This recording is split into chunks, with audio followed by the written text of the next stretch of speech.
What we would ask, so, and hopefully you don't mind this meeting is being recorded. We will record the presentation part. The discussion part at the end, we probably won't be recording, so feel free to ask any questions you want. The way to ask the questions, we're just going to use the chat function of Zoom. So open up the little chat window, and if you've got any questions that kind of pop into your mind as you're listening, then just drop them into the chat. If you would prefer to do them not to everybody, but just to kind of one of the team, can I ask you to send the questions through to Jamie? So if you were to click on the send chat to and then scroll down and find Jamie's name, I think there should only be one Jamie on the call. Yeah, and he's the host. Jamie will be able to take that question anonymously and then be able to ask it to us at the end. So, but hopefully the questions won't be too bad, so just feel free to drop them into the chat. So, okay, so let's get started. So I wanted to start by just kind of describing some of the kind of, I guess, the story behind how this program started. So for me, I actually spent the past 20 or so years working in industrial R&D, so research on within companies, so largely with Arup and with Intel. And I met the CASA team in about 2012, I think it was. We were doing a really interesting project around getting the Internet of Things devices into schools and school kids using them to be able to sense and monitor their environment. And then in about 2017, I was chatting to, when I was working at Intel at the time, and I was chatting to Andy, and I was kind of bemoaning this kind of challenge of trying to recruit the right people into the team within Intel to be able to do the kind of work that we were wanting to do. And that was kind of where the start of this course, or the seed of this course, kind of started, I think. And the thing that I was looking for was what we call T-shaped people. So these are people that have got kind of some maybe sort of narrow or specific skill set. So that might be from their undergraduate degree, for example. So they might be an engineer, a computer scientist, or they might be an artist or a designer, or they might be a biologist or an ecologist, but they've got some sort of domain specific knowledge. And so that's the vertical of the T. But then there's this kind of the top part of the T, which is having enough skills and knowledge about different disciplines to be able to understand how their specific knowledge fits within the broader environment. And so for me, it was really difficult to get people into the business that were actually had this kind of skill set of understanding how Internet of Things technologies, so our ability to be able to sense and monitor the world around us, enough knowledge to be able to know how to apply things such as these bat boxes, which are being shown on the screen here. So this is a sensing device that is basically counting the number of bats that are in the Olympic Park so that we can start to understand the biodiversity impacts of buildings going in place there. And so these have been running in situ since about 2017. Now, if you look at the people skills required to make those boxes to put into the park, there's a whole range of skills that are needed. And it's those skills that we're trying to teach within this program. So why come to the Bartlett? Well, or why come to UCL? Now, I would argue that the answer to that is actually quite simple. The Bartlett is the best place to be. We're ranked #1 in the UK at the moment. And that's within kind of the built environment and architectural domain. Third in the world. And these are all according to the QS World University Rankings. But we're also based in central London, which was voted the #1 student city in the world. So you're in this fantastic place to be doing your learning. But also #3 in employability in the UK, and I think it's #4 within Europe. And so this is the skills that you're sort of learning in this environment, they make you highly employable at the end, or that's what the statistics are showing. But fundamentally, it's just a really interesting place to be. So there's hundreds of subjects, there's the diversity of the student cohort. They're coming from 40 plus different countries. So it's a really kind of lovely mix of environment to be in. And then within the Bartlett itself, so we are part of CASA, the Centre for Advanced Spatial Analysis. So we're one of the 12 departments within the faculty. It was set up in mid-90s by Professor Mike Batty. And it's kind of come from this kind of history of understanding the science of cities. And so we're a mix of planners, quantitative geographers, computer scientists, engineers, physicists, but also transport experts, tinkerers, storytellers. We have a real rich variety of people within the department.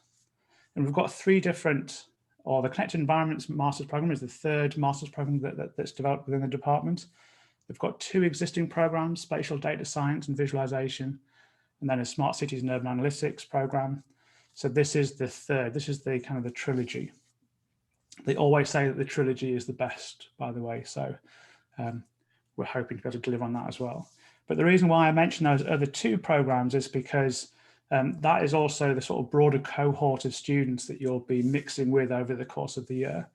And so there is also opportunities to kind of feed over into some of the modules that those students will be exploring. We're about 70-ish people in the office normally, although you can see from the office counter, there's 0 people in the office at the moment, unfortunately, because we're all locked down from that. But normally there's about 70 people in there. We've got a mix of academic and teaching staff and research staff and support professional services staff. And we also have a large cohort of doctoral students as well.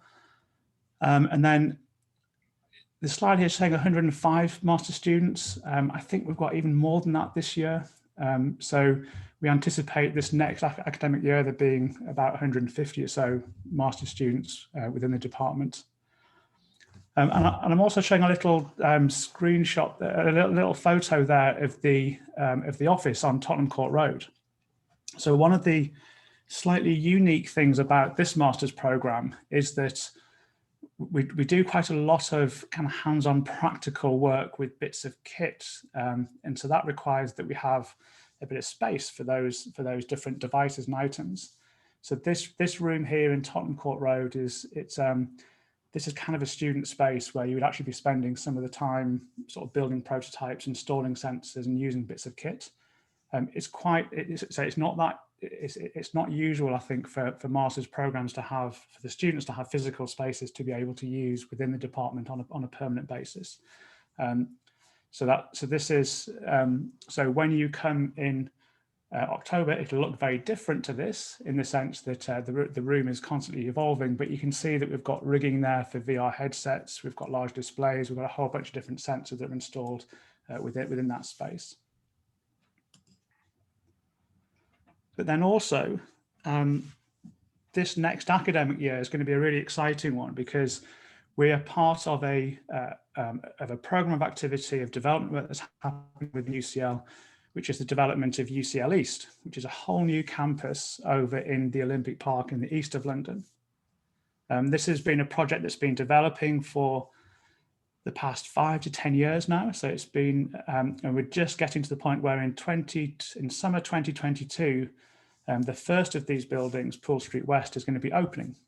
And so you're joining at a time when it's really exciting because actually we're going to be moving into this new building. So Connected Environments in the academic year starting 2022 will actually be housed on the first floor of this building in Poole Street West, adjacent to the Aquatic Centre and looking out over to the south of London, but looking out over the orbit and the rest of the Olympic Park. But what that means, though, is that actually through the course of this next year, we'll also be getting access into the building to set everything up. So, for example, in the summer next year, which will be around the dissertation time for you, we'll be starting to do projects in those buildings. We're part of a broader Future Living Institute within this building, which again is really exciting because it's a faculty-less building. There's no one faculty in there. It's a mix of researchers from different disciplines. So you can see some of the different groups and entities that are going to be part of that group in there.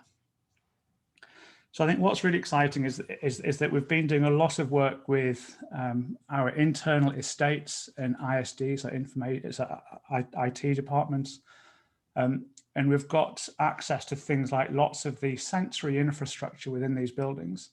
So we've got real scope to be able to use this environment as a really interesting living lab for us to be working within. And that kind of comes to the heart of what we're trying to do within connected environments. So this is a quote from a book by Tim O'Reilly called Making the New Map. And it's one that's really stuck with me. So it's this idea that this design pattern, that the future is built before it can be bought, is an important one to recognize.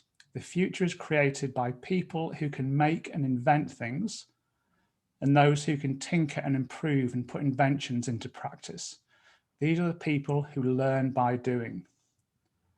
Now, I read this in about 2018, and for me, it really kind of summed up in some ways what we're trying to do with this program. We're trying to provide the training to create these kinds of people. And so that means that we have to kind of create an environment where people are learning by doing. So if you look at the kind of the research that kind of underpins the teaching that we provide, one of our focuses, or my focus, for example, is looking at advancing these digital technologies that we use to instrument and observe and augment our understanding of the built and natural environment.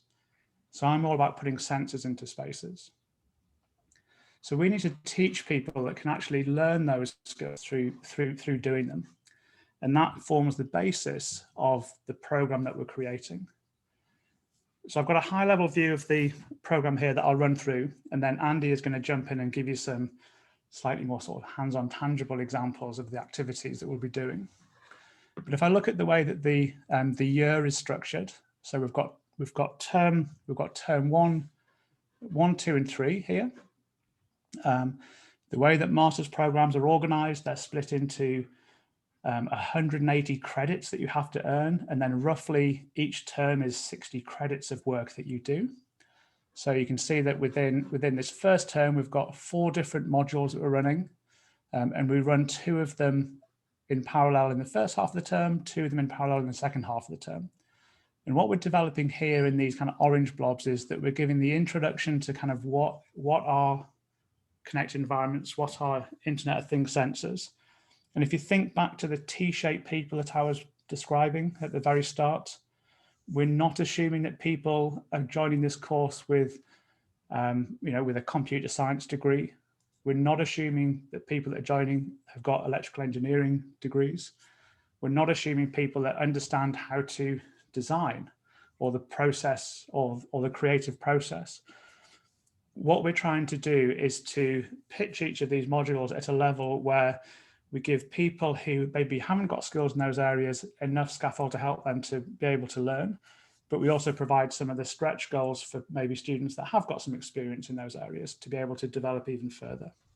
So within this kind of first section, the connected environments and the web architecture is all about developing some of the basic skills to be able to know how to develop Internet of Things devices, so sensing devices that can sense the environment and then communicate that data to something like a web page, and the kind of the web backend to be able to store that data. The second 2 modules then that come in the second half of the term dig a bit deeper. So make, design, build. You start to explore the different kind of components that you might be using. So from sensors and actuators through to batteries, but also the enclosures, how you actually have to protect these devices, or maybe how you power them. And then sensor data visualization digs into okay, so we have data streaming, but how can we represent it in different forms? And so we look at things like putting that data into 3D environments, exploring it through virtual reality or through augmented reality. There's a whole bunch of different sort of techniques for being able to explore and represent that data. And then in term 2, we've got 4 modules that start to dig into kind of slightly more specialized areas. So the mobile systems one is recognizing that the mobile phones that we all have in our pockets are fantastically powerful sensing devices in their own right.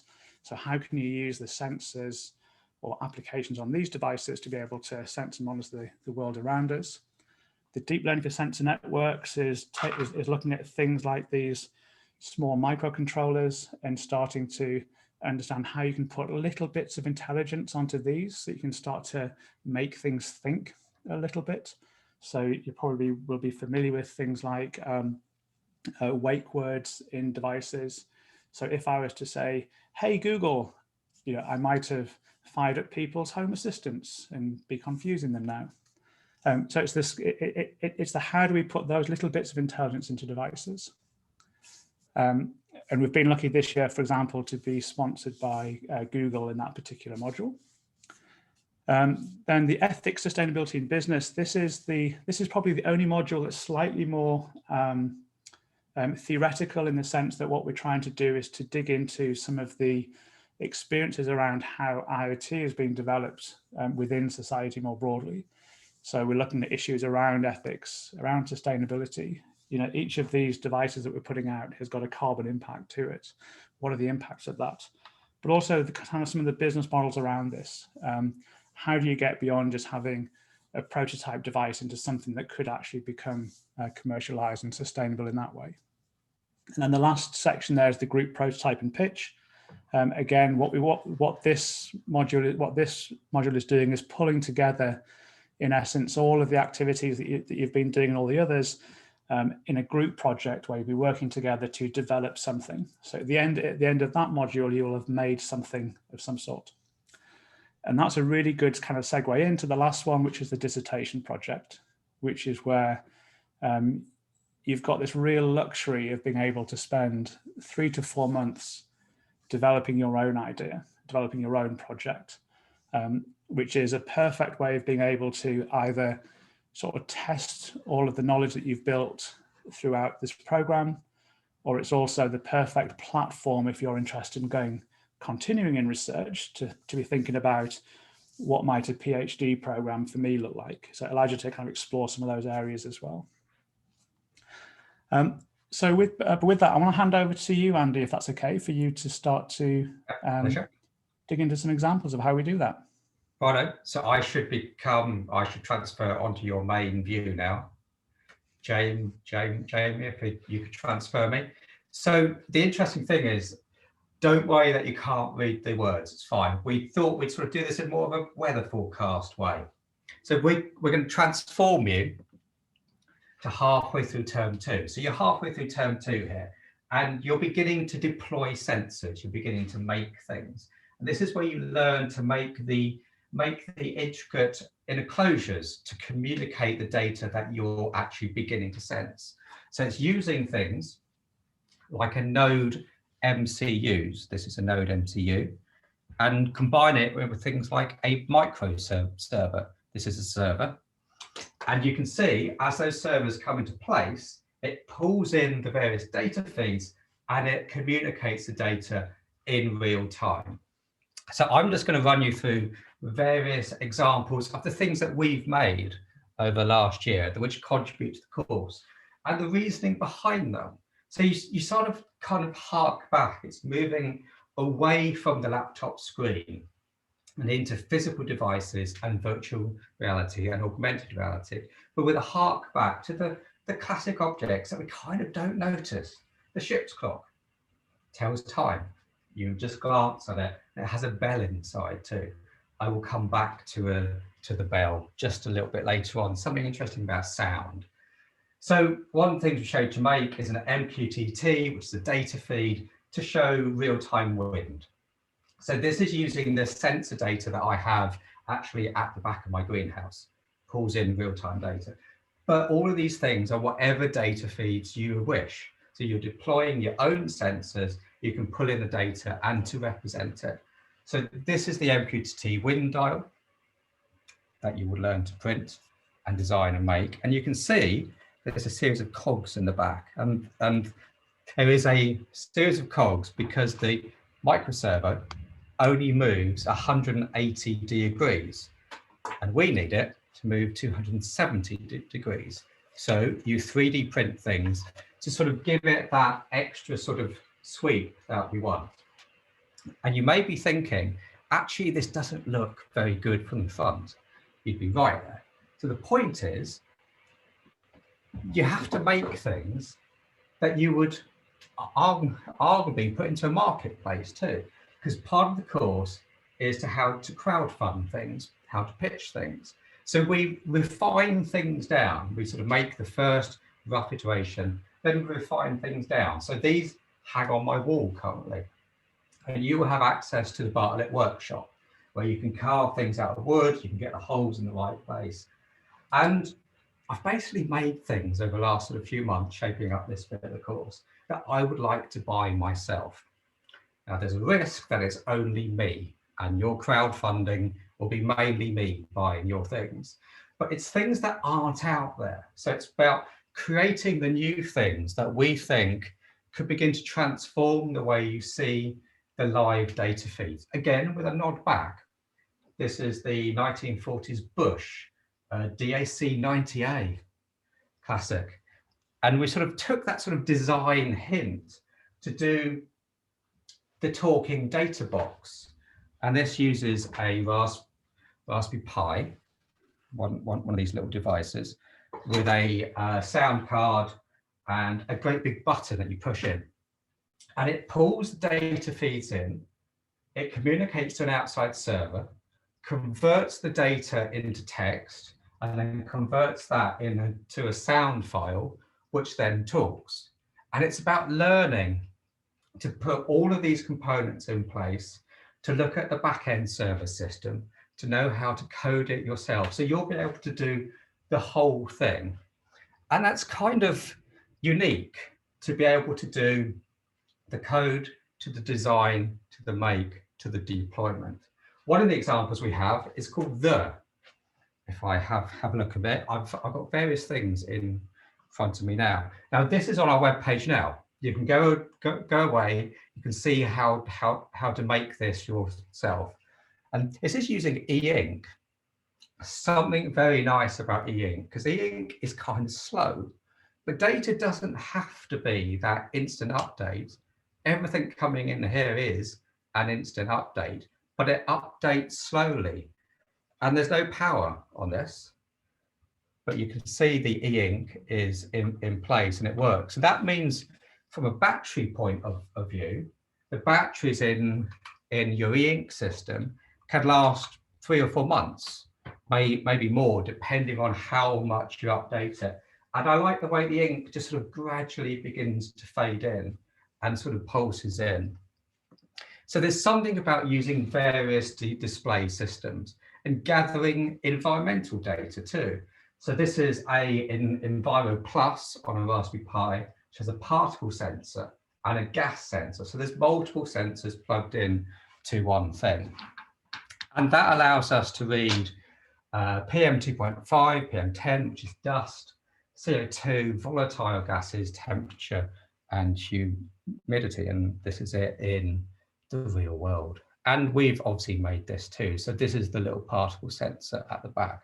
And this is pulsing data out every 3.5 seconds via a interactive MQTT feed. And then we sort of pull that data back in. So we're using the Eink Plate 6. Eink Plate 6 is interesting because this is crowdfunded. So they've made their custom design board, and we will teach you how to make these custom boards too. So you don't just have to make physical devices. You could design and ship your own example of the Eink Plate 6. And this has a e-ink screen on the back. But because it's all in one, you can design your own custom controller. You can put battery in the pack. And this is the version that we currently have. And this will again run just on a wall or on the side for about 3 or 4 months on a single charge. And so this is so talking about the design of the object, the 3D printing. So you will have access to 3D print things. The code, there's a Node GIS server in the back, and you will know exactly what a Node GIS server is by the time you do this bit of course. the data feeds, and it's about communicating data and battery life. So this is the Node.js code, completely blurry. But by the time you reach this bit of the course, you will know exactly how that works, and you will be able to write your own server code to put onto the Eink display, or in fact, whatever display you want. We've got various different types, but the concept's the same. Deploying sensors, pulling data in, and you could do small ones too. This is a small 2.5-inch version, and you've got a little enclosure that you learn to build with the Node MCU in place. And there's something about light too. So we're using movement, light, and sound. This is using single addressable lights linked to a Raspberry Pi. And as the data comes in, the lights light up. Now I have one without the test tube here. And you can see this is live wind speed currently from the back of the greenhouse. And there's a Raspberry Pi at the base, updates every 3 seconds or so. So using light is quite an interesting way to communicate these data feeds. This is using the same concept. This is on my wall, just in a room across the hall. And this pulls in pressure data. And it looks at the various trends, and it predicts the trends for the next 3 hours using some custom code that we put in place. But the point is, this could be pressure data, again, from the Raspberry Pi, from anywhere around the world. So it could be San Francisco, could be wherever you want. And therefore, you can look at sort of microclimate, and you can look at trends, and you can visualize data from physical devices in real time from anywhere in the world. And you will be deploying devices. And then there's the MQT bell. Arguably one of the most pointless things I have probably made, but there's something about it. There's something about audio signals and data and sound. So again, it's using the microcontroller with a servo here with a custom made case. And this currently warns me to whatever data or alert I wish to know. This little servo rings a bell. So it kind of acts as a clock. If it rains outside, the bell rings twice. But that can be any data set. So there's something about using sound and combining data sets. So you can have multiple servos in one thing. And we're only sort of week 4 through term 1 here. So again, the same concept, but sort of widening it out. So you've got multiple data feeds begin to come into place. And of course, your battery requirements go up then. So you've got to think how you're actually going to power these systems. And it's about retrofitting things too. Obviously, you can only retrofit things if they don't work. It's very bad to take things apart that actually do work. But there's something in the retrofitting which is quite interesting, the things people are used to. So this reads various data in, but it uses ink, uses pens and actual proper ink, no e-ink. And there's something, I don't know, there's something quite retro and interesting, and people take notice. So again, it's about communicating the data and making the things. So we talk you through how to make all of this. And I won't talk you through it all now because you need to sign up for the course. And we are a small course. So there will be probably 22, 25 on the first year. So if you are looking to do the course, and this is not a hard QVC pitch, but I would sign up soon because the places are going fast. And we sort of teach you how to do the blueprints too. So this is in Fusion 360. There's all the blueprints are in place. And of course, you can open source things. So there's something about open sourcing these designs and putting them out there. But the concept is they're not just physical devices. Everything we make is in the virtual world too. So we teach you the Oculus Rift headset. And everything we make lives in the virtual world too. So I can see my wind dial in real time moving around. And that means you can collaborate things in real time using virtual worlds. So we're going to be using Mozilla Hubs.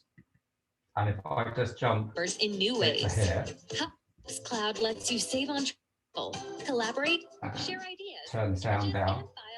So we put everything we make, every physical device, into the virtual world, but with the real-time feeds in here too.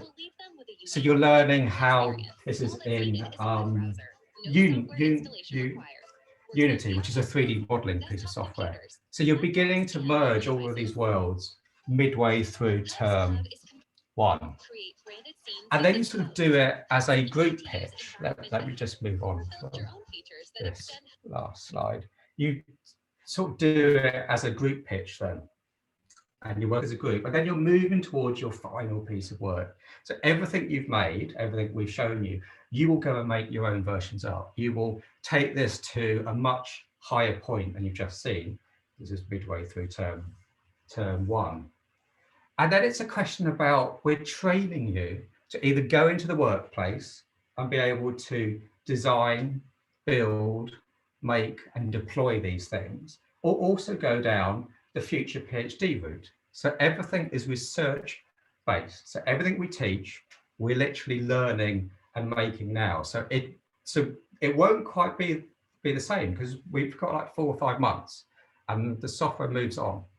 So we teach you exactly the cutting edge research which is out there, and hopefully allowing you to move out into the outside world and change the way data is perceived and used.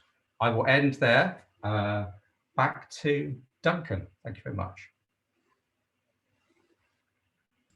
Thanks, Andy. That was great, and I think hopefully you'll get a sense of kind of some of the kinds of work that we do. And I just wanted to kind of actually build upon one of the points that Andy made, which is that we are it is going to be a small cohort in this next year, so it's going to be between 15 and 20, maybe 25. But it is going to be a small cohort, and we're doing that deliberately because because getting you access to equipment. We want you to be able to use all of these technologies that we've been describing, and so in the majority they will all be provided. We've got a little course IoT kit that people will be using, students will be using. But also, as you'll see in a minute, we're going to introduce the different staff that are working on this program. Again, quite unusually for this kind of master's program, the staff-student ratio is pretty good. So you'll get a fair bit of contact time with the staff on this course. Yeah, the program is open for applications. So I would, if you are interested, I would recommend getting in applications earlier rather than later. Okay, so just to finish then, so we've got a whole bunch of answers to questions that are on our website, connected-environments.org. But it is, I think, much nicer to be able to ask questions in person. So hopefully you'll feel like you can ask us some questions now in the Q&A session, and to segue into that activity. What I would like to do, if I can, I'm going to stop sharing my screen, and I would like, if we can we get some of the CE members just to introduce themselves, and I'm going to go through the order that I can see you on my screen. So Steve, can you just say hello? Hello, I'm Steve. I'm an associate professor here at UCL. I am a computing scientist by trade, so I do lots of things with lots of computers, get them to do my bidding when I want them to do things, and yeah, so I look at all sorts of things. So I'll be teaching on the web architecture course and the mobile systems course. So yeah, so anything to do with programming, anything to do with data, I'm your man for that. Fantastic. Cheers, Steve. And Leah? Hi, I'm Leah. I'm a researcher and I also am an artist. So I work in connected environments on engagement and outreach, most recently with young people, youth organizations and museums. So I'll be around to support you in building any community partnerships, and I can answer questions about co-creation. Fantastic, thank you. And Valerio? Yeah. Hi everyone, I'm Valerio. I'm architect by training and a lecturer in connected environment. So my research at sea is more focused on the notion and role of interface between the digital and physical urban environment mainly, and considering their temporal, the spatial, and sensory dimension. So on the CE program, I'll teach together with Andy on the sensor data visualization module, and with Steve on the web architecture module. And I will be happy to share with you what I know about the visual auditory modalities in virtual reality, augmented reality, digital collaborative environments like hubs that Andy already mentioned, 3D modeling software, game engine, and web XR technology. So I will be around today if you have any question about these topics. Fantastic, thanks, Valerio. And Martin? Hi, I'm Martin. I'm a physicist stroke computer scientist by training, and I'm currently a lecturer in connected environments here at CASA. I have a particular interest in physical computing, which is the interface between software and hardware. So in other words, that's connecting sensors to microcontrollers such as Raspberry Pis, Arduinos, Node MCUs. I'm leading the Make Design Build course, which is should help you connecting and building sensor systems. And I also help out on a couple of other courses in the program. Thanks, Martin. And I think we've got Bonnie as well here. Bonnie is a PhD student in CASA. Are you there, Bonnie? Yeah, I am. Hi. Can I be heard? Yes. Okay, great. So I'm Bonnie Buyukieva, and I'm the lead departmental representative for the students, a doctoral researcher, and also a teaching assistant at CASA. So I work on geospatial analysis to understand the relationship between demographic change and housing over time. But I also have a passion for hands-on making and building things, because my background is architecture, engineering, and computing. So should you have any questions, feel free to talk to me about the postgraduate environment at CASA, making opportunities at the Bartlett. I have some experience in that. And I guess the pathways of going into research. So anything to do with that, either here or on Twitter. Oh, thanks, Bonnie. I think that's a really good sort of hint to the potential students listening in to take up. You know, if you want to ask, you can ask her certain questions, but you might want to ask Bonnie what it's really like. So it's please do take that opportunity to reach out to her if you want to. And then finally, Carol, could you say hello? Hey, yes, I'm Carol. I'm the Teaching and Learning Manager here in CASA. And the Teaching and Learning team would be, I guess, your go-to people to talk to with any questions regarding making an application once you've got your offer, once you come to CASA, registration, timetabling, anything that's not related to the academic side of your studies that you have a query about, you can come and talk to us. And if we don't know the answer, we will direct you to someone in Central College who does. Thanks, Carol. So, so that kind of brings an end to our presentation of information to you. We're all around now. It'd be great if you do have some questions that you might want to ask. I don't think any have come up in the chat so far. I'm not sure if any have come through the back channel, Jamie. But please do ask questions. I would like to say the first person to ask a question gets a free place on the course, but I'm not sure if I'm allowed to say that. But this is a chance for you to kind of ask questions while we're all here.